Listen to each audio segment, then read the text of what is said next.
C'est une affaire qui ne dit toujours pas son dernier mot. Alors qu'on annonce que les maillots de l'équipementier Onale Sport sont en route pour le Cameroun, une nouvelle information parvenue à la rédaction de Cameroun Web fait état de l'arrivage des équipements, le coq sportif qui vont être utilisés pour la Coupe du Monde de football FIFA Qatar 2022.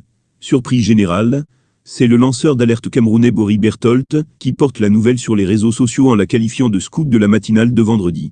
Les équipements du coq sportif pour le Mondial 2022 sont arrivés au Cameroun et seront présentés publiquement dans les prochains jours, dit-il dans sa publication, que nous vous proposons de lire. La bataille entre le coq sportif et la FECAFOOT semble loin d'être terminée.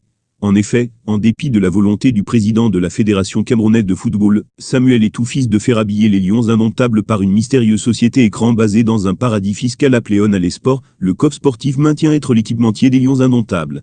En effet, les stocks des maillots des Lions indomptables et des supporters sont arrivés au Cameroun la semaine dernière. Les procédures de dédouanement à l'aéroport de Yaoundé-Nsimalan ont été effectuées. Du côté de la procédure judiciaire, après avoir accepté les discussions pour un arrangement à l'amiable, le président de la FECAFOOT, Samuel Eto'o-Fils, a torpillé la conciliation. La FECAFOOT n'ayant formulé aucune proposition. Le conciliateur nommé par le tribunal avait donné jusqu'au 15 octobre 2022 pour parvenir à un accord.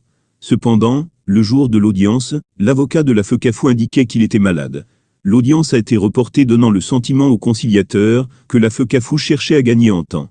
Si le président de la FECAFOOT a été filmé lui-même dans un atelier en Thaïlande observant le flocage d'équipements, les responsables de coq sportifs ont indiqué en conciliation qu'ils étaient prêts à renoncer au mondial si la FECAFOOT payait des dommages et intérêts qu'ils évaluent à près de 10 milliards de francs CFA.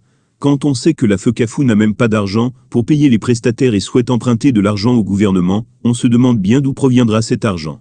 Les équipements de coq sportifs qui sont arrivés au Cameroun seront officiellement présentés au public camerounais dans les prochains jours.